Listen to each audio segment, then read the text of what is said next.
রাসূল রাজি হয়ে গেছেন, অবশ্যই তোমার বাবার জন্য এই শেষ ওসিয়ত গুলো আমি রাসূল পূর্ণ করবো। বলে সুবহানাল্লাহ।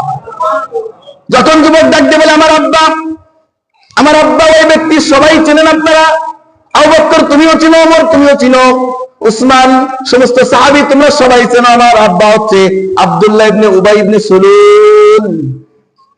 কে? মুনাফিক সর্দার। কে? মুনাফিক সর্দার। যখন এই কথা বলছে, ওমরের মতো সাহাবী তরবারি নিয়ে দাঁড়ায় গেছে, এই যুবক ভয়, একটা কথা বলবি না, সারা জীবন জ্বালায় খাইছে। শুধু জুমার নামাজের উদ্দেশ্যে না, কুরআন ও হাদিস থেকে কিছু আলোচনা শোনার উদ্দেশ্য করে দীর্ঘ টাইম আগে আসার তৌফিক আল্লাহ দান করেছেন। এজন্য অন্তরের স্থল থেকে মহব্বত নিয়ে, দরদ নিয়ে, আল্লাহ মহান, আল্লাহ এক, আল্লাহ সর্বময় ক্ষমতার মালিক, এটা মনে করে একবার দরদ মাখা কণ্ঠে বলি আলহামদুলিল্লাহ। আমার আপনার মতো সুস্থ সবল হাত আছে, পা আছে, মস্তিষ্ক আছে, কথা বলার শক্তি আছে, দেখার শক্তি আছে, শ্রবণ শক্তি ক্লিয়ার, অনর্থক বাড়ি বসে আছে এমন বান্দা আছে না? হুদাই সময় নষ্ট করতেছে, নামাজে আসবে না এমন নিয়ত করে বসে আছে এমন মানুষ আছে না? আল্লাহ চাইলে আমাকে আপনাকে ওখানে রাখতে পারতেন, রাখেন নাই, মহব্বত করছেন, মহব্বত করছেন দোস্ত, এই মহব্বত করছে। এখন এই মহব্বতের বিনিময় কি? আল্লাহ তো মহব্বত করে এখানে আনলো, আল্লাহর এই যে নিয়ামত আমাকে দান করলো, এর শুকরিয়া আছে কিনা বলেন? জুমার নামাজ তো এখনো 45 মিনিট বাকি, এখন কেন আসছি? কোরআন ও হাদিস থেকে কিছু শ্রবণ করার জন্য।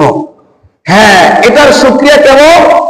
এটার শুকরিয়া আপনি যদি এই নিয়তে এখানে বসেন যে কোরআন ও হাদিস থেকে কথা বলবে হুজুর, আমি শুনবো, আমলের নিয়তে। কিসের নিয়তে? আমলের নিয়তে। যদিও সেটা আমার বিরুদ্ধে যায়, যদিও আমার বাবার বিরুদ্ধে যায়, যদিও আমার সমাজের কালচারের বিরুদ্ধে যায়, তবুও আমার মেনে নিতে হবে, কারণ হুকুমটা কার? এই নিয়তে যদি বসতে পারেন, মালিকের যে নিয়ামতটা আমাকে আপনাকে দিয়ে এখানে উপস্থিত করছে, এটার যথার্থ শুকরিয়া আদায় হবে। বলেন পারবো না? ইনশাআল্লাহ। তাহলে আমরা নিয়ত করব কি? যা শুনবো, আল্লাহ তুমি আমাকে আমল করার তৌফিক দান করে। আমাদের ধারাবাহিক আলোচনা চলতেছিল, আজকে ইনশাআল্লাহ শেষ করে দিব সংক্ষেপে। জাহান্নামের স্তর সম্পর্কে, সর্বনিম্ন স্তরে যে লেভেলটা, সর্বোচ্চ শাস্তির যে লেভেলটা, এটা জাহান্নামের সর্বনিম্ন স্তর, সব থেকে নিচের স্তর। এই স্তরে কারা থাকবে বলেছিলাম গত সপ্তাহে? কারা থাকবে বলেন দি? মুনাফিকেরা। কারা? মুনাফিকেরা। মুনাফিক কারা একটুখানি আলামতের আলোচনা করেছিলাম। আজকে 3টা জিনিস শিখবো। কয়টা? হ্যাঁ, যদি ভালো করে কথা বলেন, দিলের কান দিয়ে শোনেন, চোখ দিয়ে দেখেন, অন্তর দিয়ে বুঝেন, ইনশাআল্লাহ আল্লাহ চাহে তো এইগুলো আমার আপনার জীবনে প্রতিফলন ঘটায়া নিফাকি আলামত থেকে, মুনাফিকি থেকে আমাকে আপনাকে বাঁচায়া জান্নাতে দিতে পারেন। বলেন পারেন কিনা? এই জন্য দিলের কান দিয়ে শুনবো, অন্তর দিয়ে বুঝবো, মানার নিয়তে শুনবো ইনশাআল্লাহ। তাহলে মুনাফিক সম্পর্কে আজকে কয়টা জিনিস শিখবো? আবার বলেন। 1 নম্বর, মুনাফিকের কাজ। 1 নম্বর কি? মুনাফিকরা কি করে, অর্থাৎ মুনাফিকের অভ্যাস, কোন কাজটা মুনাফিকের ভিতরে আছে এবং কোন কাজের দ্বারা বুঝবো যে এই ব্যক্তি মুনাফিক। আলামত, নমুনা, নিদর্শন। যেমন আপনি মাঠের এই কোনায় দাঁড়ায় আছেন, হঠাৎ দেখলেন ওই নেতার বাড়ির ওখান থেকে উপর দিকে তাকাইলে ধোঁয়া দেখা যায়। ধোঁয়া চিনেননি? ধোঁয়া দেখা যাইতেছে। এই যে উপরের দিকে তাকায় আপনি বুঝলেন যে ধোঁয়া দেখা যায়। এই ধোঁয়া দ্বারা আপনি কি বুঝলেন? যে ওই বরাবর নিচে অবশ্যই আগুন ধরছে, ঠিক কিনা? ওই যে ধোঁয়া দেখা যায়, তার মানে ওর গোড়ায় আগুন ধরছে, ওর নিচে আগুন ধরছে, জমিনে আগুন ধরছে, এই জন্য উপরের দিকে ধোঁয়া উঠছে। অদস্ত যে কাজগুলো আল্লাহ রাসূল বলে গেছে, এই কাজগুলা যে ব্যক্তির ভিতরে আছে, মনে করবা ওই ব্যক্তি মুনাফিক। ওই ব্যক্তি মুনাফিক। তাহলে এটাকে বলে আলামত। এটাকে কি বলে? কি আলামত। তাহলে মুনাফিকের কাজ 1 নম্বর, মুনাফিকের আলামত 2 নম্বর। 3 নম্বরে শিখবো মুনাফিকের শাস্তি। মুনাফিকের শাস্তি কত ভয়াবহ, এটা শুনবো আমরা। রাজি আছি তো ইনশাআল্লাহ? ধৈর্য ধারণ করবো তো ইনশাআল্লাহ? বিরুদ্ধে গেলে হুজুরের বিরুদ্ধে দাঁড়াই যাবো তো ইনশাআল্লাহ? হুজুরের বিরুদ্ধে না তো দোস্ত, হাদিস দিব, দলিল দেব, কোরআনের আয়াত শোনায় শোনায় ব্যাখ্যা করব। যদি দাঁড়ায় যান, দাঁড়ানোর মতো মন মানসিকতা থাকে, অবশ্যই আপনিও মুনাফিক, আপনিও মুনাফিক। এই জন্য বলবো, শুনবো কার কথা? কোরআনের কথা। বুঝে আসলেও মানতে হবে, না আসলেও। আল্লাহ রাসূল সাল্লাল্লাহু আলাইহি ওয়াসাল্লাম বলেন, চারটা কাজ আছে যার ভিতরে থাকে ওই ব্যক্তি খালেস মুনাফিক, বেজাল মুক্ত মুনাফিক। কি মুনাফিক? বেজাল মুক্ত মুনাফিক। বুখারী শরীফের 34 নম্বর হাদিস, মুসলিম শরীফের 58 নম্বর হাদিস।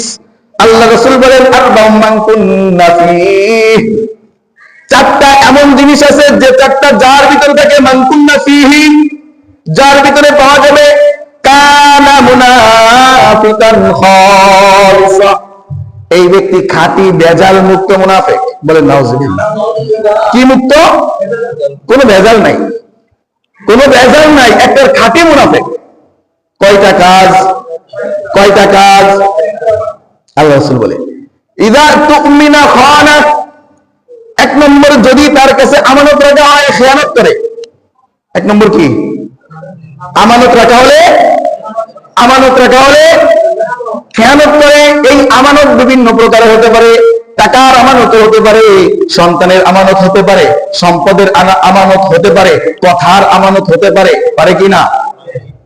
মুহাদ্দিসিনে কিরাম এই আমানতের ব্যাখ্যা করেছেন একাধিক। তাহলে মুনাফিকের অভ্যাস এক নম্বরে কি শিখলাম? ইযা তুমিনা খানা, যখন তার কাছে কোনো বিষয় আমানত রাখা হয় তার থেকে খেয়ানত প্রকাশ পায়। এটা আমানত মুনাফিকের কাজ, এক নম্বর। দুই নম্বর, ওয়াইদা হাদ্দাসা কাযাবা, যখন কথা বলে মিথ্যা বলে। দুই নম্বর কি? দুই নম্বর কি? যখন কথা বলে মিথ্যা বলে।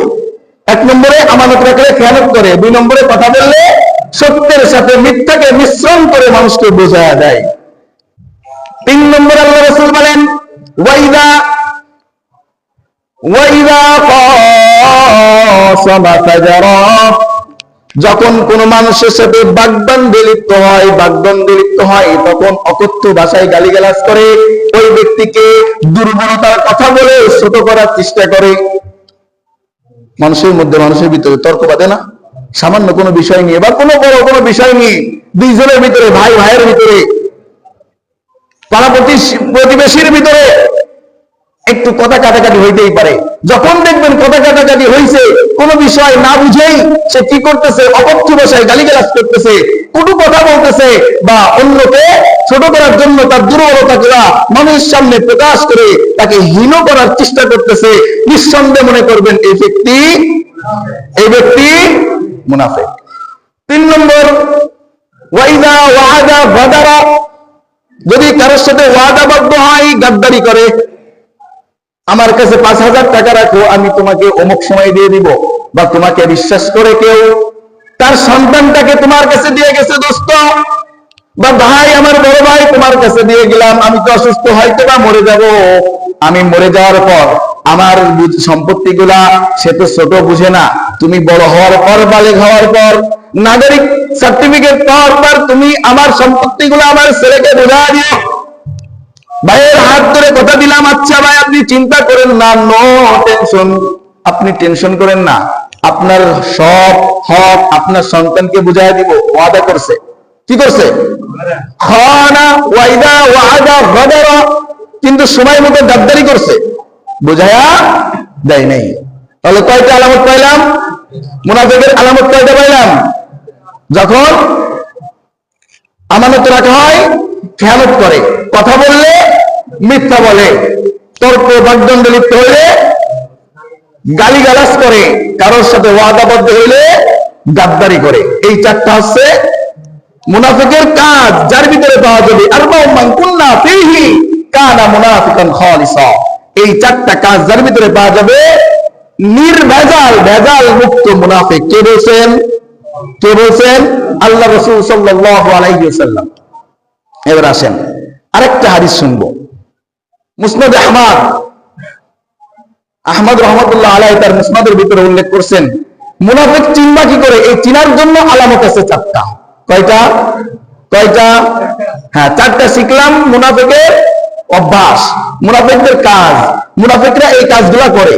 এরপরে মুনাফিক যে ব্যক্তি, 4টা কাজ তো একসাথে তুমি পাইবা না, পাইবা, কিন্তু মুনাফিক চিনবা কি করে? রাসূল সাল্লাল্লাহু আলাইহি ওয়াসাল্লাম বলেন, ইন্নালিল মুনাফিকিনা আলামাতুন, মুনাফিকের জন্য কিছু আলামত আছে, নিদর্শন আছে, ইয়ারাফুনা বিহা, যার মাধ্যম দিয়ে বোঝা যায় এই ব্যক্তির ভিতরে নেফাকি আছে, এই ব্যক্তি মুনাফিক। 1 নম্বরে তাহিয়াতুহুম আল্লানা, তাদের অভ্যর্থনা, তাদের সূচনা হয় মানুষকে ছোট করার মাধ্যমে। দেখবেন অনেক সময় আপনি দুর্বল বা আপনি একটু অসচ্ছল বা আপনি একটু বিপদে আছেন, আপনার সঙ্গে কারো দেখা হয়েছে, সে আপনার ওই দুর্বলতা প্রকাশ করেই আপনার সাথে কথা শুরু করবে।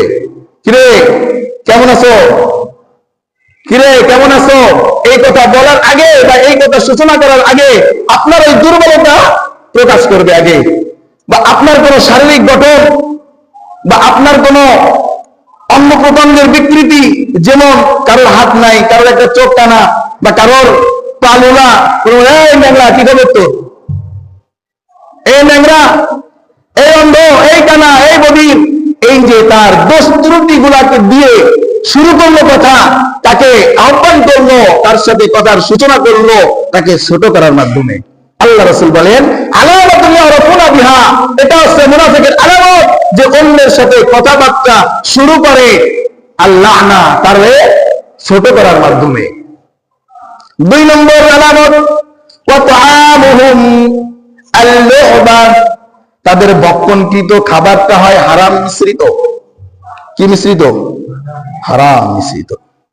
সারাদিন টোটো টোটো টোটো করে বেড়ায়, কোথায় মানুষের তা মেরে খাওয়া যায়, কোথায় মানুষকে একটু ফাঁকি দেওয়া যায়, কোথায় মানুষের তা একটু হাতিয়ে নেওয়া যায়, নিয়ে একটু ভক্ষণ করা যায়, আইল ঠেলে 4 আঙ্গুল আইল ওর ভিতরে ঢুকায় দেওয়া যায়, বাউন্ডারিটা একদিকে ওর ভিতরে ঢুকায় দেওয়া যায়।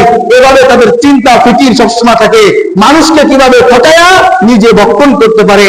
এটা 2 নম্বর আলামত। কয় নম্বর? 2 নম্বর আলামত। তাদের ভক্ষণকৃত মালটা অধিকাংশ হয় হারাম মিশ্রিত। 3 নম্বরে, ওয়ালা ইয়াকরাবুনাল মাসাজিদা ইল্লা হুজরা, আল্লাহ রাসূল সাল্লাল্লাহু আলাইহি ওয়াসাল্লাম বলেন, তারা মসজিদের ধারে কাছে আসতে চায় না। কোথায় আসতে চায় না?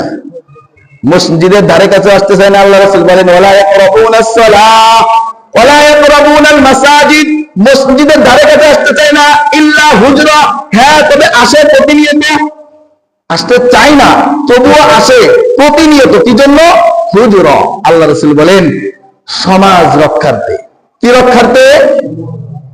ইজ্জত রক্ষার্থে। মুরব্বী হয়ে গেছি, এলাকার সম্মানিত মানুষ, বাসা বাড়িতে বৌমা জায়গা দেয় না, ছেলের বউরা খালি ঠেলে, যান না কেন আব্বা, মসজিদে যান না কেন, আপনি নামাজ পড়েন না কেন, দাদা নাতি নাতকুররা কথায় কথায় বলে, দাদা নামাজ পড়ো না কেন, দাদা নামাজ দাও না কেন, আব্বা নামাজ দাও না কেন। এই সম্মান রক্ষার্থে, সমাজকে দেখানোর জন্য ইল্লা হুজরা, একমাত্র মসজিদে আসে। এমনিতেই তারা অন্তর থেকে মহব্বত করে মসজিদে আসে না। কয় নম্বর আলামত পাইলাম? 3 নম্বর আলামত, ওয়ালা ইয়াকরাবুনাল মাসাজিদা ইল্লা হুজরা, মসজিদের ধারে কাছে আসতে চায় না, হ্যাঁ তবে আসে প্রতিনিয়ত ইজ্জত রক্ষার্থে। 4 নম্বর আলামত, ওয়ালা ইয়াকতুবুনাস সালাতা ইল্লা দুবুরা, ওয়ালা ইয়াকতুবুনাস সালাতা, তারা নামাজে উপস্থিত হয় না, হ্যাঁ হয় যদিও শেষে। কোথায়? শেষে উপস্থিত হয়, বিলি দিতে দিতে সামনের দিকে আগায়। কে বলতেছেন? মুসনাদে আহমদের বর্ণনা, দোস্ত আমার না, মুসনাদে আহমদের বর্ণনা। আল্লাহ রাসূল বলতেছেন, ওয়ালা ইয়াকতুবুনাস সালাতা ইল্লা দুবুরা, নামাজে কোনো মতে ওঠে ওই শেষে এসে কোন রকম একটু বিলি কেটে সামনে একটু ফুট কেটে বসার চেষ্টা করে। এই ব্যক্তির নামাজের উদ্দেশ্যে আসে না। আল্লাহ তাআলা এই প্রাসঙ্গিকে সূরা নিসার 145 নম্বর 38 নম্বর আয়াত আল্লাহ তাআলা বলতেছেন, وَإِذَا قَامُوا إِلَى الصَّلَاةِ قَامُوا كُسَالَى يُرَاءُونَ النَّاسَ وَلَا يَذْكُرُونَ اللَّهَ إِلَّا قَلِيلًا, শোনো যারা মুনাফিকরা মসজিদে আসতে চায় না, নামাজও পড়তে ভালো লাগে না, তবে আসে, নামাজও পড়ে। ওয়াইদা কামু ইলাস সালাত, যখন সে নামাজে দাঁড়ায়, কামু কুসালা, অলসতার সহিত দাঁড়ায়, কিছুই পড়ে না, কিছুই বোঝে না, নামাজের ভিতরে মন থাকে না, মানসিকতাও থাকে না, চিন্তা থাকে বাইরে, দুনিয়ার বাইরে, নামাজের ভিতরে কোনো তার গুরুত্ব নেই। ইউরাউনান নাস, তারা এই জন্যই নামাজে আসে, নামাজ পড়ে মানুষকে দেখানোর জন্য। ইউরাউনান নাস, মানুষকে দেখানোর জন্য। ওয়ালা ইয়াযকুরুনাল্লাহা ইল্লা কালিলা, তারা কিছু সংখ্যক ব্যতীত আল্লাহকে কেউই স্মরণ করে না, ভয় করে না। মুনাফিকরা আল্লাহর ভয় করে? মুনাফিকরা আল্লাহর ভয় করে? যদি ভয় করতো তাহলে মুনাফিক করতো না। এই চারটা আলামত মুনাফিক চেনার, চারটা আলামত। তাহলে মুনাফিকের অভ্যাস কয়টা? মুনাফিকের চিনার আলামত কয়টা? চারটা। এরপর আসেন, এই মুনাফিকের শাস্তি কি? মুনাফিককে আল্লাহ কি ধরনের শাস্তি দিবে? মুনাফিককে আল্লাহ কি ধরনের শাস্তি দিবে? একটা ঘটনা শোনাই সাহাবীদের কেরামের। একদিন রাসূল করিম সাল্লাল্লাহু আলাইহি ওয়াসাল্লাম নামাজের পর, হয়তো আসর অথবা ফজর নামাজের পর, সবসময় সাহাবীদের দিকে ঘুরে বসতেন। ইমাম সাহেব বসে না? আসর এবং ফজরের নামাজের পর ইমাম সাহেব মুসাল্লির দিকে ঘুরে বসে, এটা রাসূলের সুন্নাহ। সুবহানাল্লাহ বলতেন না? কার সুন্নাহ? রাসূলের সুন্নাহ। নামাজ শেষ করে সালাম ফিরায়া সাহাবায়ে কেরামের দিকে ঘুরে বসতেন। অনেক হাদিসের ভিতরে আসছে, ফজরের নামাজের পর সাহাবায়ে কেরামের দিকে ঘুরে বসে জিজ্ঞেস করতেন, মা রাআইতা ফিল মানাম ওমা রাআইতা, কে কে আজকে রাতে স্বপ্ন দেখছো, কি কি দেখছো বলো, আমি ব্যাখ্যা করব। সুবহানাল্লাহ। কি কি স্বপ্ন দেখছো, কে কে স্বপ্ন দেখছো বলো, আমি ব্যাখ্যা করে দিই। আসরের সময় ঘুরে বসতেন, তাসবিহ তাহলিল পাঠ করতে বলতেন, পাঠ করতো, বিভিন্ন কথাবার্তা সাহাবায়ে কেরামদেরকে বলতেন। যারা বসতেন এদের নাম সাহাবা। এখনো যারা ইমামের সাথে সঙ্গ দিয়ে বসে, এরাও খাঁটি মুসলমান। বলে সুবহানাল্লাহ। একদিন রাসূল করিম সাল্লাল্লাহু আলাইহি ওয়াসাল্লাম নামাজ শেষ করে সাহাবাদের দিকে ঘুরে বসতেন। একজন ব্যক্তি উঠে বলেন, ইয়া রাসূলুল্লাহ, ইয়া হাবিবাল্লাহ, ইয়া রাসূলুল্লাহ,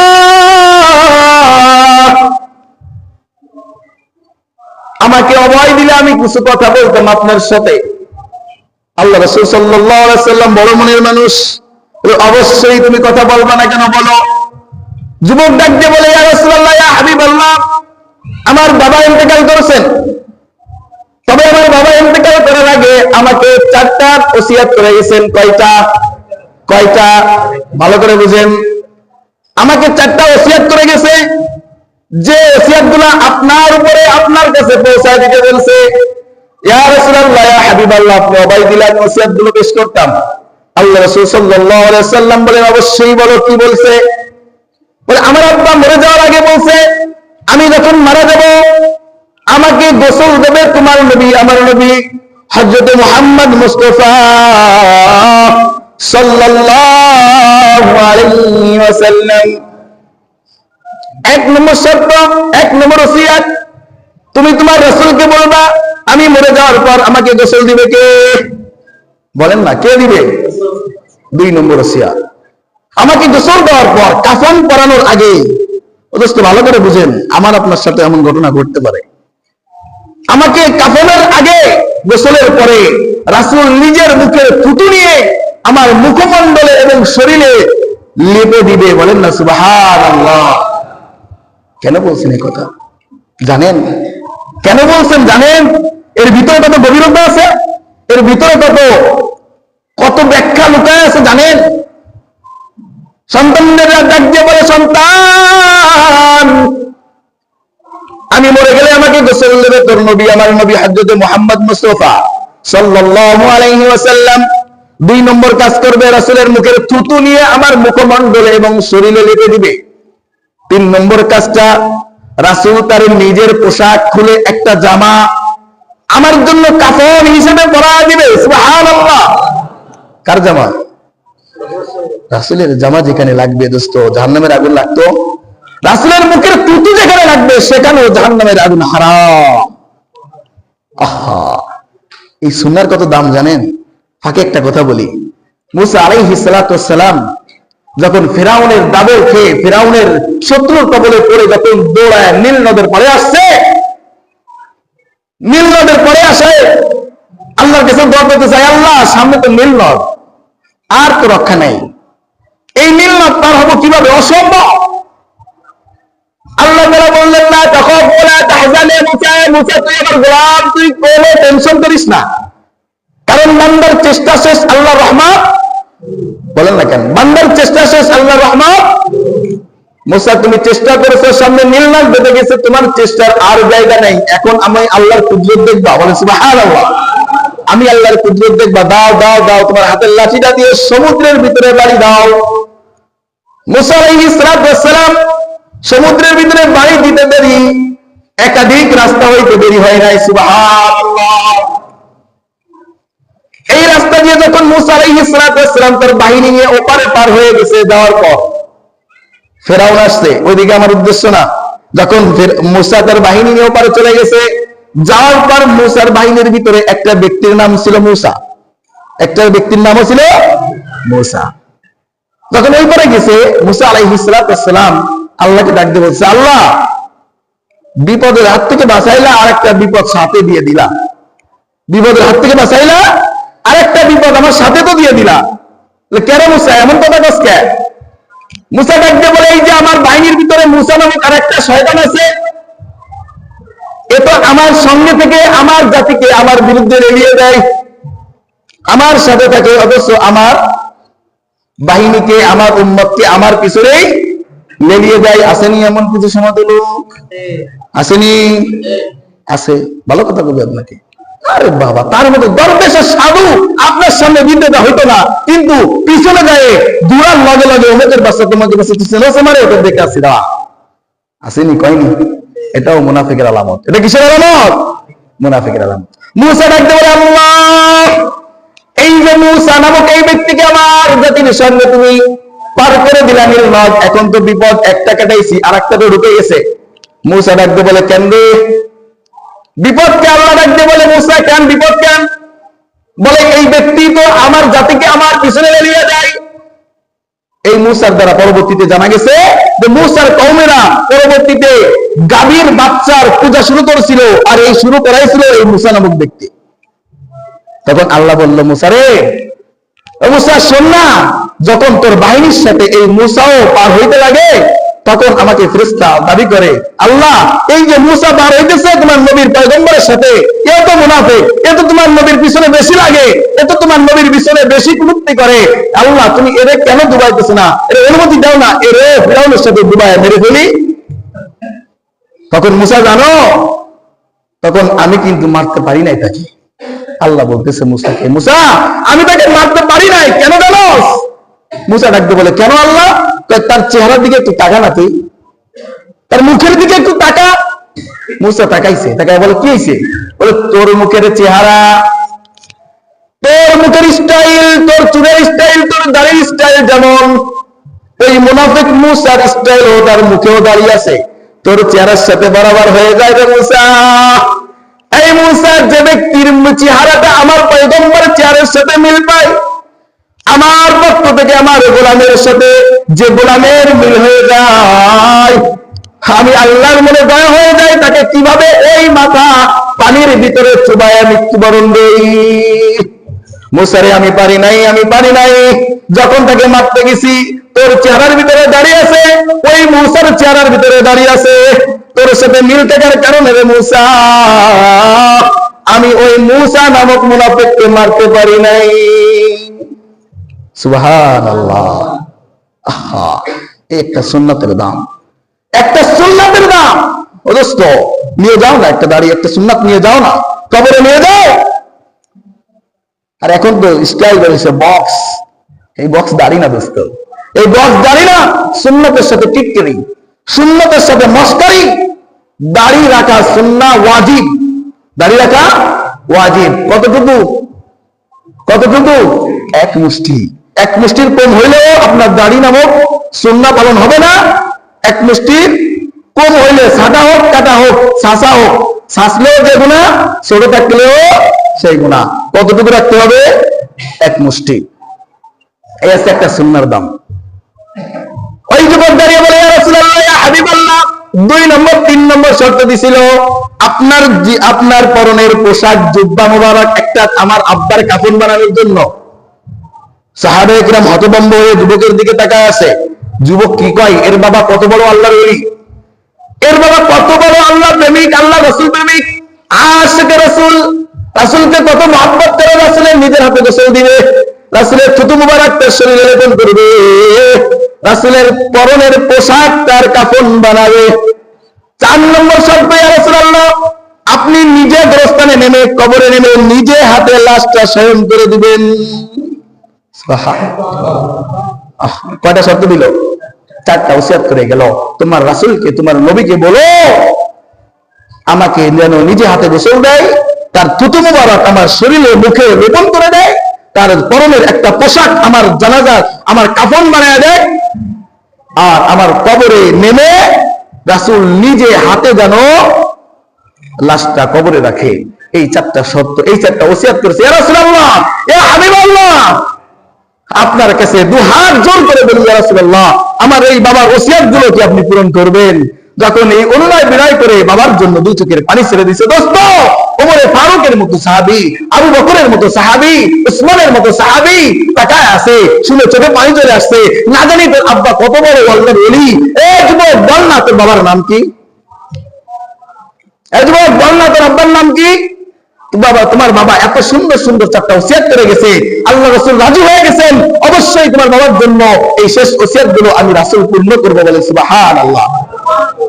যখন যুবক ডাক দিয়ে বলে, আমার আব্বা, আমার আব্বা ওই ব্যক্তি সবাই চেনেন আপনারা, আবু বকর তুমিও চিনো, ওমর তুমিও চিনো, উসমান, সমস্ত সাহাবী তোমরা সবাই চেনো, আমার আব্বা হচ্ছে আব্দুল্লাহ ইবনে উবাই ইবনে সুলুল।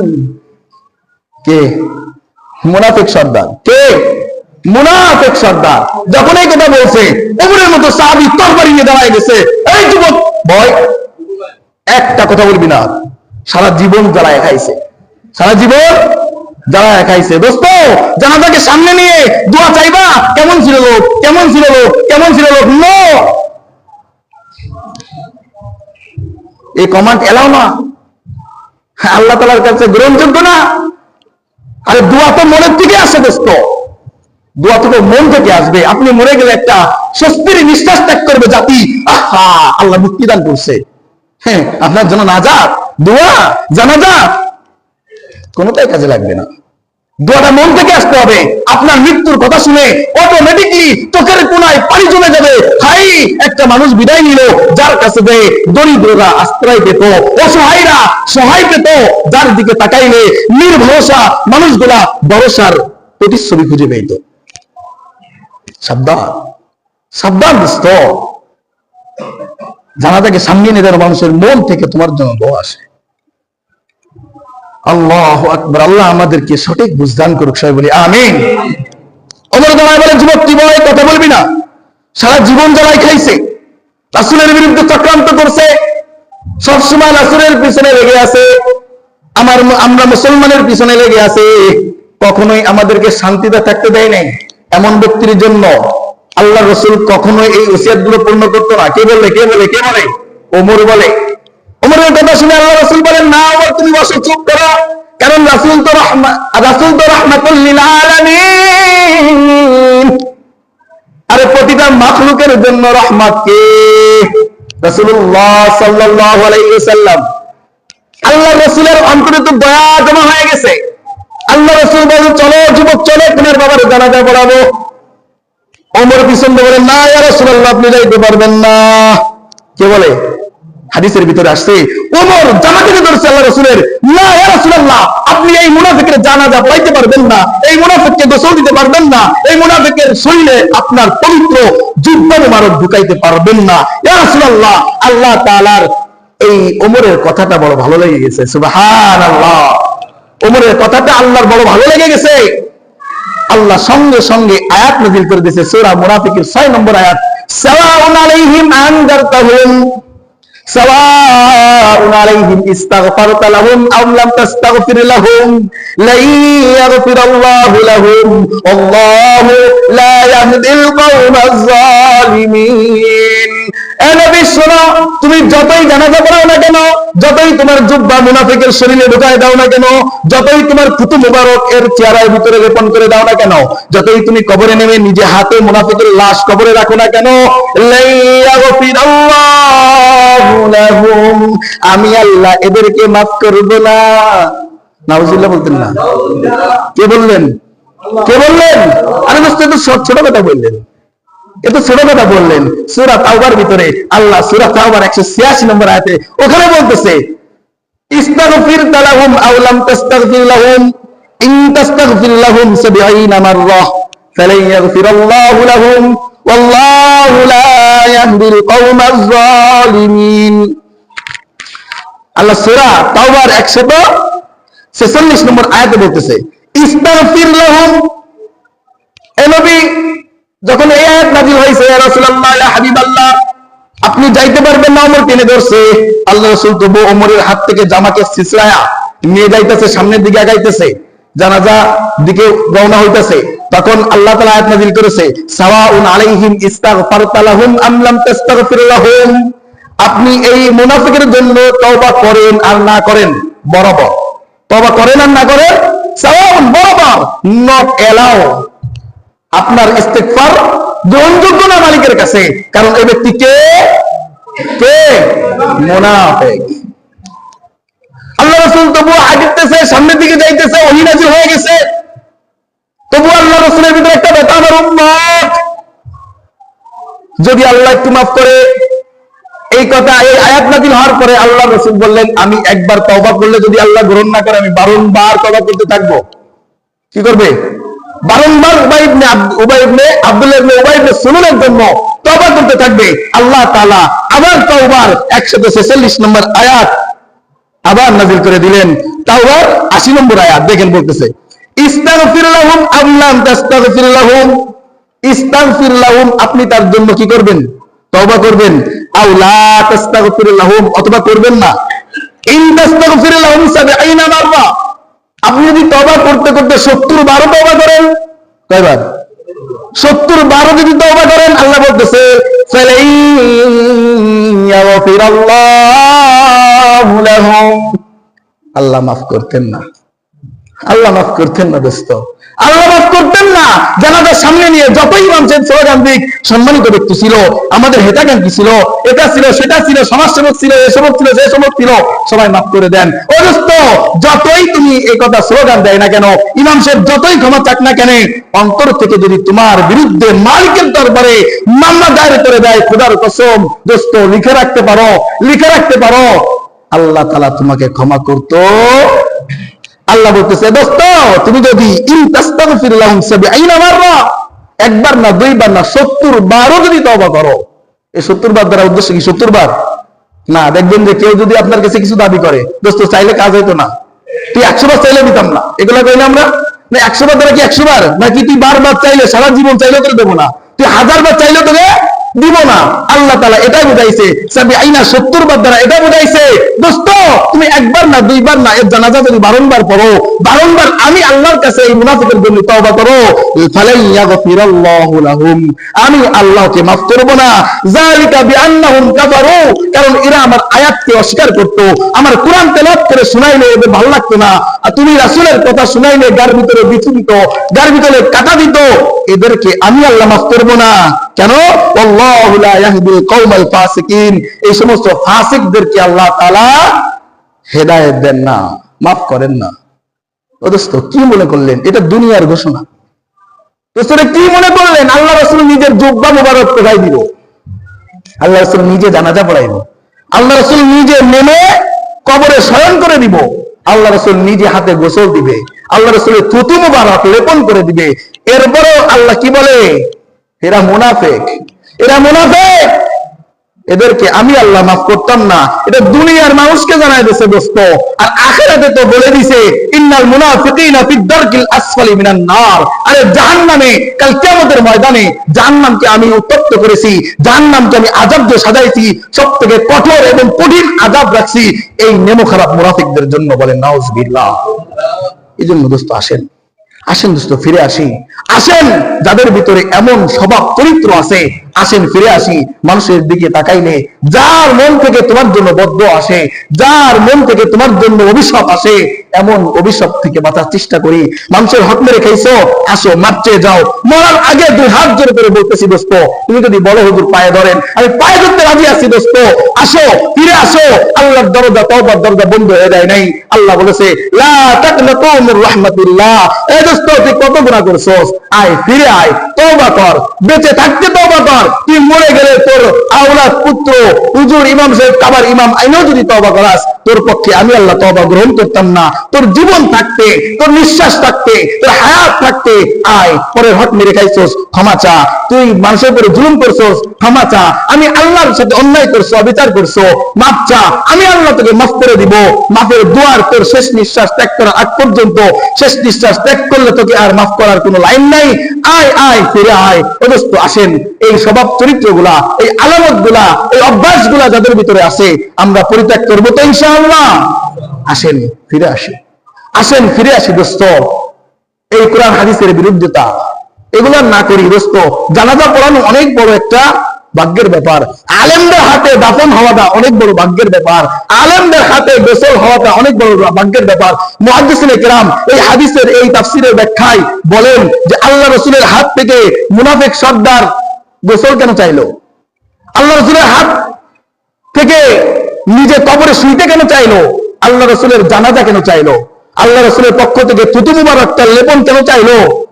কারণ আল্লাহ রাসূল এমন একজন ব্যক্তিত্ব, এমন একজন মানুষ যার স্পর্শ, যার সংস্পর্শ, যার অভ্যাস, যার আদত গুলা, যার খাসলত গুলা, যার রীতিনীতি গুলা যার ভিতরে ঢুকবে তার জন্য জাহান্নামের আগুন হারাম। সুবহানাল্লাহ বলতেন না?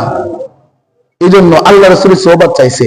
তা আপনার কপালে এখন তো আল্লাহ রাসূল নাই, আমার কপালে তো আল্লাহ রাসূল নাই। আমার জানাজাটা যদি আলেম মসজিদের ইমাম ভালোবেসে বসে দেয়, মন থেকে দোয়া করে, ও দোস্ত আপনি মরে গেলে ইমাম সাহেবের চোখে যদি পানি আসে, এটা আল্লাহ তাআলার দরবারে একটা দলিল, আল্লাহ তাআলার দরবারে বড় একটা আপনার জন্য সঞ্চয়।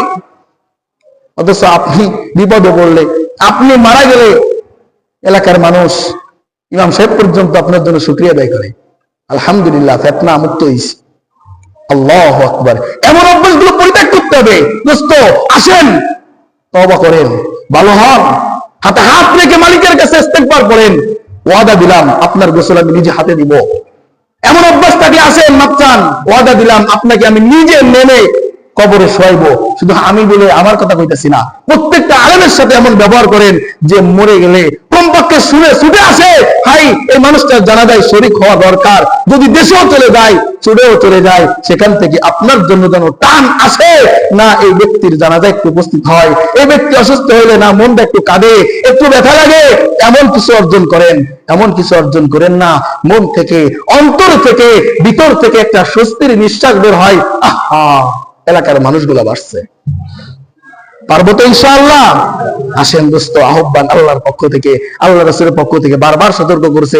মুনাফিকের আলোচনা আল্লাহ কোরআনে শত শত আয়াতে আলোচনা করছে। আয় দোস্ত মুনাফিক হোস না, আয় দোস্ত মুনাফিকের অভ্যাসগুলো নিজের ভিতরে জমা করস না। কারণ এই মুনাফিকের জন্য আল্লাহ বহুত নারাজ, বহুত নারাজ।